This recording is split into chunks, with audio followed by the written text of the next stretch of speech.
Hey guys, this is प्रीति। आज हम लोग डिस्कस करने वाले हैं 25 अप्रैल के करंट अफेयर। इसमें जो भी इंपॉर्टेंट क्वेश्चंस होंगे उसको हम लोग इस वीडियो में कवर करेंगे। साथ ही साथ प्रीवियस डे के क्वेश्चन का रिवीजन भी करेंगे। तो अगर आपने अभी तक चैनल को सब्सक्राइब नहीं किया है तो चैनल को सब्सक्राइब कर लें और बेल आइकन पर जरूर क्लिक करें। साथ ही साथ मैं आपको एक इंपॉर्टेंट अनाउंसमेंट बता दूं कि अभी तक ऐप लॉन्च नहीं हुआ है, लेकिन जल्दी ही आपको इसी मंथ के लास्ट या फिर मई में आपको ऐप का लिंक मिल जाएगा। आप ऐप को डाउनलोड करके वहाँ पे चीज़ों को ईजिली पढ़ सकते हैं। इसके अलावा अगर आपको पीडीएफ डाउनलोड करना हो या फिर मॉक टेस्ट देना हो तो अभी के लिए आप हमारी वेबसाइट www.study91.co.in पे विजिट कर सकते हैं। चलिए शुरुआत करते हैं कल के क्वेश्चन के रिवीजन से। पहला क्वेश्चन हमारा कि डॉक्टरों और हेल्थ वर्कर्स पर हमला को गैर जमानती अपराध बनाने के लिए केंद्र सरकार ने अध्यादेश के जरिए किस कानून में बदलाव किया है। तो यहाँ पे महामारी रोग अधिनियम 1897 में बदलाव किया गया है और इसके तहत अगर किसी भी डॉक्टर या हेल्थ वर्कर पर हमला होता है तो व्यक्ति को 7 साल की जेल हो सकती है और साथ ही 5 लाख का जुर्माना भी देना पड़ सकता है। ठीक, याद रखिएगा इसको। अगला क्वेश्चन है हमारा, अंतरराष्ट्रीय शतरंज महासंघ ने ऑनलाइन नेशंस कप का आयोजन 5 से 10 मई करने का ऐलान किया है। इसमें भारत की ओर से कौन खेलेगा? तो इसमें भारत की तरफ से खेलने वाले हैं कौन? विश्वनाथन आनंद, जो कि आपको पता है कि शतरंज के चैंपियन रह चुके हैं। 5 टाइम ये शतरंज के चैंपियन रह चुके हैं और काफ़ी इम्पॉर्टेंट भी है इसलिए क्योंकि अभी इनको वर्ल्ड वाइल्ड लाइफ फंड का क्या बनाया है? वाइल्ड लाइफ फंड का ब्रांड एम्बेसडर बनाया गया है। याद रखिएगा, काफ़ी इंपॉर्टेंट क्वेश्चन है कि वाइल्ड लाइफ फंड का किसे बनाया गया ब्रांड एम्बेसडर? तो विश्वनाथन आनंद को बनाया गया है। ठीक, अगला है हमारा, भारत में हुएई टेलीकॉम का नया मुख्य कार्यकारी अधिकारी किसे नियुक्त किया गया है? तो डेविड ली को नियुक्त किया गया है नया कार्यकारी अधिकारी भारत में हुएई टेलीकॉम का। फिर हमारा कि अमेरिकी राष्ट्रपति डोनाल्ड ट्रंप ने भारतीय मूल के किस अमेरिकी नागरिक को शीर्ष विज्ञान बोर्ड का सदस्य नियुक्त किया है? तो सुदर्शनम बाबू को नियुक्त किया गया है शीर्ष विज्ञान बोर्ड का सदस्य। अगला क्वेश्चन है हमारा कि जीन डाइच, जो कि 95 साल की उम्र में इनका निधन हो गया है।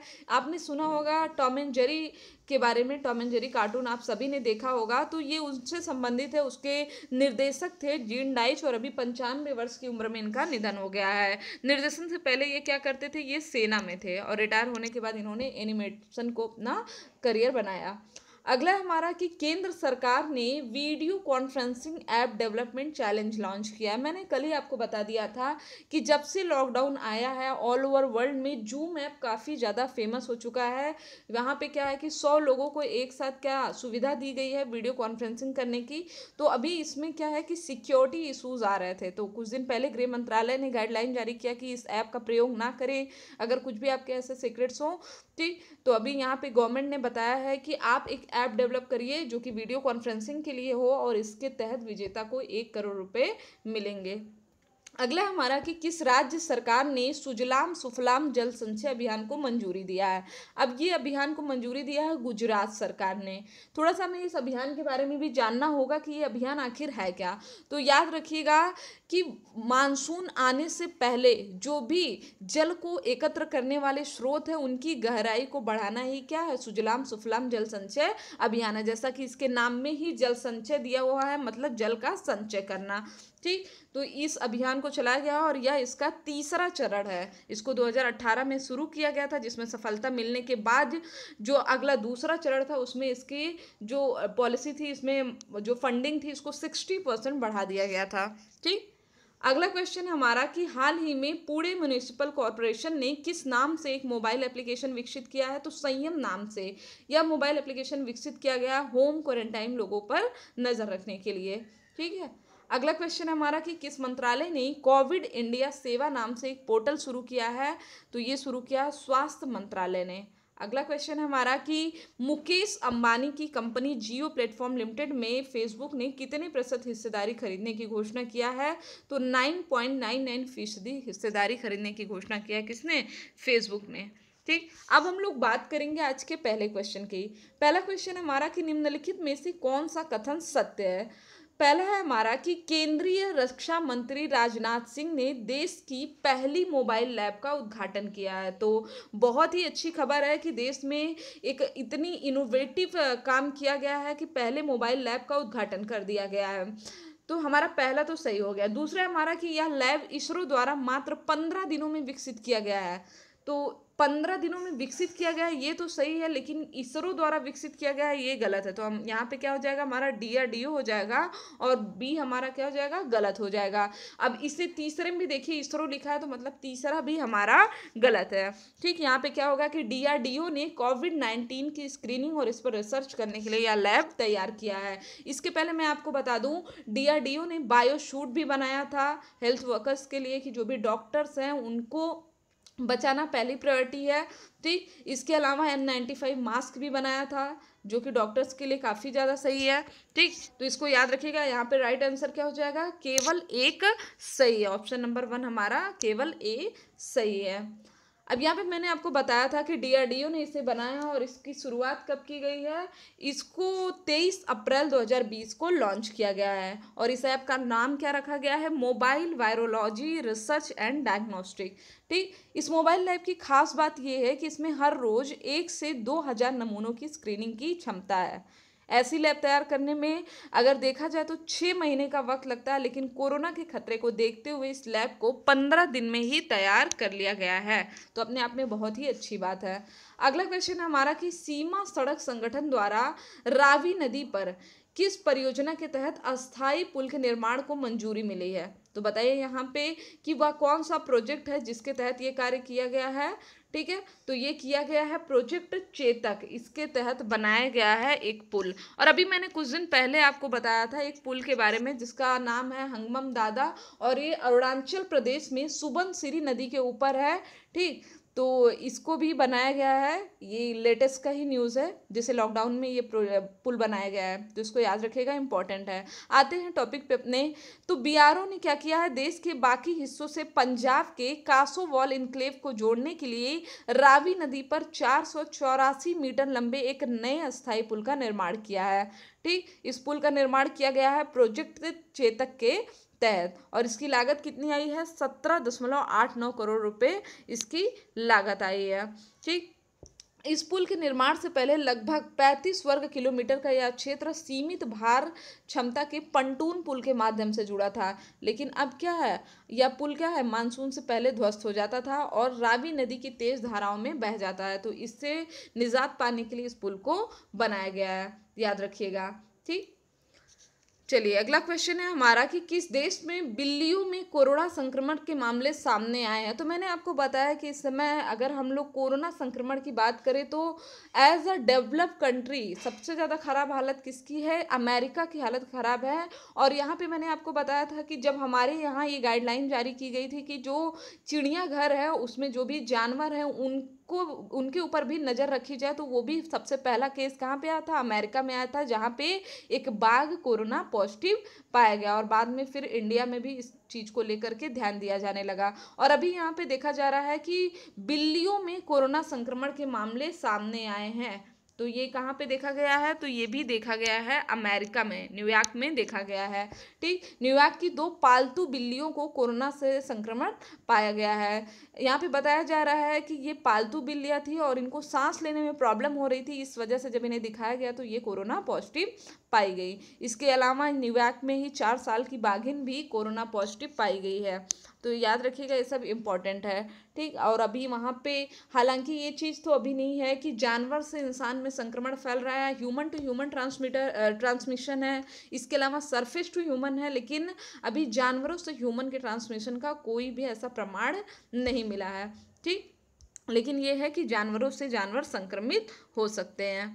अगला क्वेश्चन हमारा कि नकदी संकट से जूझ रहे पाकिस्तान को IMF ने कितनी रकम का आपात कर्ज अप्रैल 2020 में दिया है। तो यहाँ पे 1.39 IMF क्या है, लोगों को, जो देश है उसके मेंबर कंट्री हैं उनको कर्ज देता है और अभी यहाँ पे पाकिस्तान को 1.39 अरब डॉलर का कर्ज दिया है। किसने, IMF ने दिया है पाकिस्तान को। इसके अलावा मैं आपको बता दूं कि कुछ टाइम पहले अभी इनको 6 अरब डॉलर का राहत पैकेज भी दिया गया था। ठीक, क्योंकि कोरोना की वजह से सभी देश में हालत बिगड़ रही है। ठीक, अब आईएमएफ सदस्य देशों को तत्काल भुगतान संतुलन की जरूरत को पूरा करने के लिए आरएफआई के तहत वित्तीय सहायता उपलब्ध कराता है, इसको याद रखिएगा। ठीक, चलिए, अच्छा, आईएमएफ की बात आई है तो एक चीज और याद रखिए कि यहाँ पे जो जारी किया गया है कि भारत की जीडीपी कितनी होगी।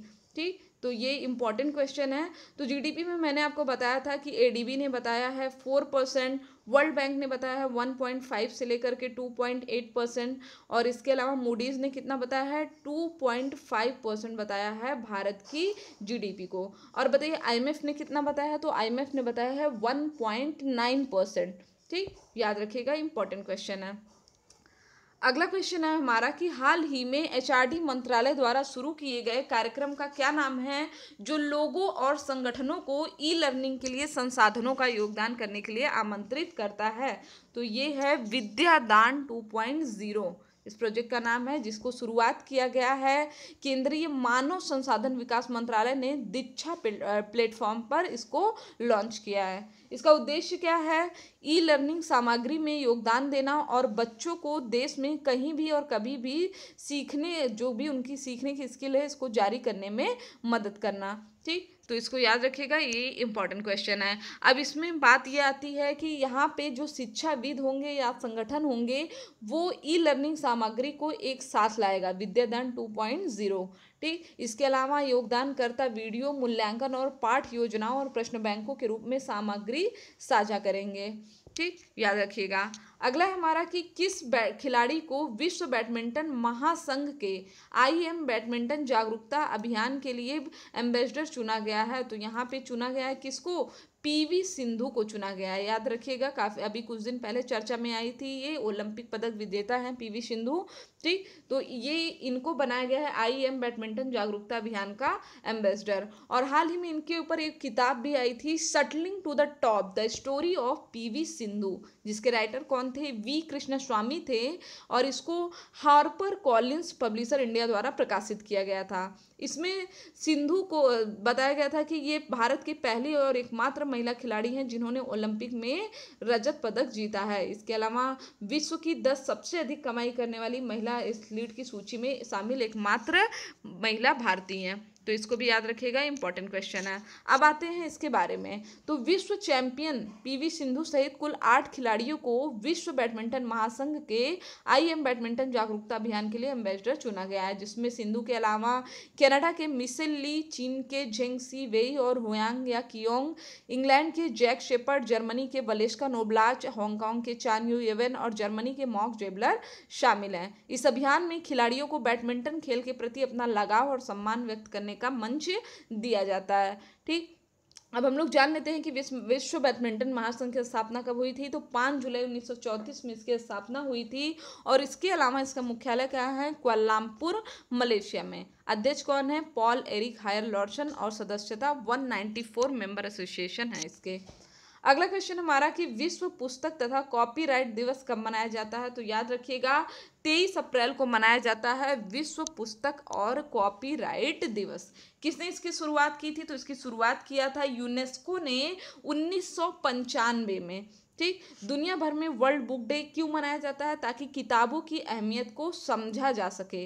वर्ल्ड बुक डे के दिन यूनेस्को के अलावा प्रकाशकों, किताब विक्रेताओं, लाइब्रेरी का प्रतिनिधित्व करने वाले अन्य संस्थान एक साल के लिए वर्ल्ड बुक कैपिटल का चुनाव करते हैं। और साल 2020 में जो वर्ल्ड बुक कैपिटल बनाने की बात हुई थी वो हुआ था मलेशिया के कुआलालंपुर को, लेकिन कोविड-19 के चलते सभी कार्यक्रम को रद्द कर दिया गया है। ठीक, याद रखिएगा। यूनेस्को का गठन कब हुआ था, 4 नवंबर 1946 को। अब यूनेस्को से 2 इंपॉर्टेंट क्वेश्चन है जो हमारे इसी मंथ में थे। पहला तो ये था कि यूनेस्को द्वारा अभी विश्व विरासत दिवस मनाया गया 18 अप्रैल को। ठीक, दूसरा था कि यूनेस्को का 44वां सत्र आयोजित होने वाला था चीन में, जिसे रद्द कर दिया गया है ड्यू टू कोविड-19। याद रखिएगा इसको।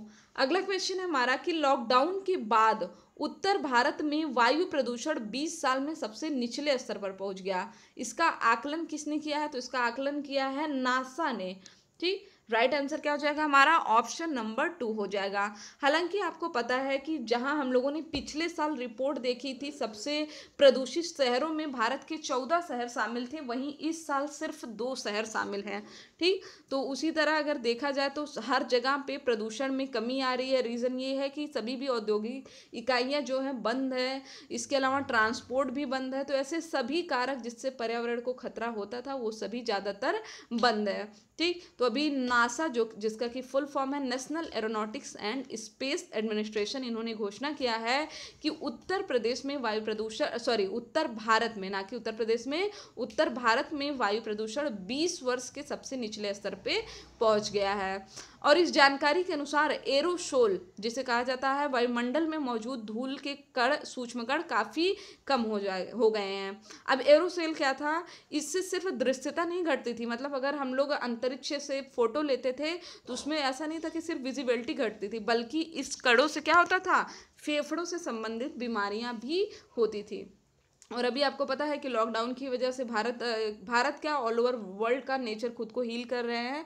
और इसमें क्या है कि नदियों की जल की भी गुणवत्ता में सुधार आया, जैसे अभी दिल्ली की यमुना नदी में भी सुधार देखा गया है, कावेरी नदी में भी सुधार देखा गया है। ठीक है, तो अभी इसकी स्थापना कब हुई है? इसकी स्थापना हुई थी 1958 में, और नासा की, और इसका मुख्यालय कहाँ है? Washington DC. अगला क्वेश्चन हमारा है पंचायती राज व्यवस्था। राष्ट्रीय पंचायती दिवस कब मनाया जाता है? तो इसको क्वेश्चन को पढ़ाने से पहले मैं आपको थोड़ा सा स्थानीय स्वशासन के बारे में बता दूं। देखिए, भारत में जो स्थानीय स्वशासन, क्योंकि पंचायती राज क्या है? एक प्रकार का स्थानीय स्वशासन है। ठीक, तो भारत में स्थानीय स्वशासन का जनक किसे माना जाता है? लॉर्ड रिपन को। ठीक, और भारत में पंचायती राज व्यवस्था किस संविधान संशोधन के तहत आई? 73वें संविधान संशोधन के तहत आई। और सबसे पहले पंचायती राज की त्रिस्तरीय व्यवस्था की सिफारिश किसने किया? बलवंत राय मेहता समिति ने किया है। उसके बाद यहाँ पे अशोक मेहता समिति किससे संबंधित है? ये भी पंचायती राज से संबंधित है। ठीक, याद रखिएगा, काफ़ी इंपॉर्टेंट है। अब जो सबसे इंपॉर्टेंट फैक्ट है वो ये है कि सबसे पहले पंचायती राज व्यवस्था कहाँ पर लागू हुआ? तो 1957 में बनी थी बलवंत राय मेहता समिति, और 1959 में राजस्थान के नागौर जिले में शुरुआत की गई थी किसकी? पंचायती राज व्यवस्था की। ठीक, याद रखिएगा। और कब की गई थी? 24 अप्रैल को इसको वहाँ पे शुरू किया गया था।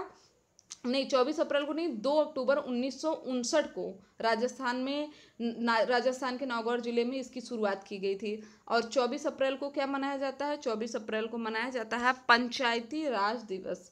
ठीक, तो इम्पोर्टेंट क्वेश्चन है, याद रखिएगा। और इसमें क्या था कि यहाँ पे वर्तमान में जो केंद्रीय पंचायत मंत्री हमारे कौन है? नरेंद्र सिंह तोमर हैं, और उनके पास कृषि एवं किसान कल्याण मंत्रालय भी है। जो हमारे पूर्व प्रधानमंत्री थे मनमोहन सिंह ने, इन्होंने 24 अप्रैल 2010 को पहला राष्ट्रीय पंचायती राज दिवस घोषित किया था, याद रखिएगा।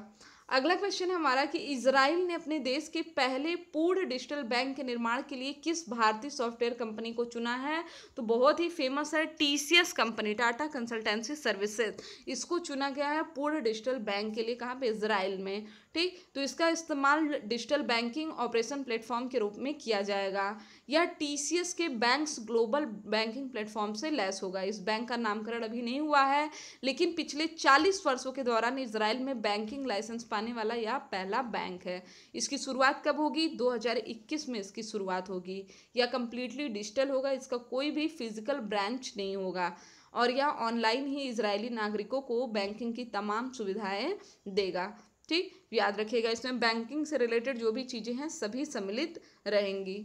अगला हमारा कि प्रथम अरब देश कौन सा है जिसके द्वारा मारिजुआना की खेती को वैधता प्रदान? तो मारिजुआना आपको पता होगा कि भांग कहते हैं, तो इसको कहाँ पे प्रदान किया गया है? तो लेबनान में प्रदान कर दिया गया है, इसको खेती को वैध बना दिया गया है।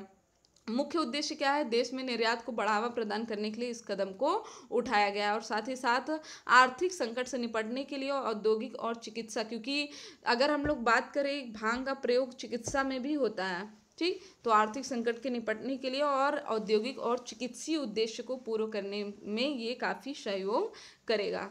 संयुक्त राष्ट्र के अनुसार लेबनान, मोरक्को और अफगानिस्तान के बाद दुनिया में कैनबिस रॉल मारुजुआना का तीसरा सबसे बड़ा आपूर्त करता है। तो ये थे हमारे आज के इंपॉर्टेंट क्वेश्चन। अगर आपको वीडियो अच्छा लगे तो चैनल को सब्सक्राइब करें, शेयर करें और लाइक करना ना भूलें। डेली अपडेट्स पाने के लिए बेल आइकन पर जरूर क्लिक करें। Thank you friends, thank you so much.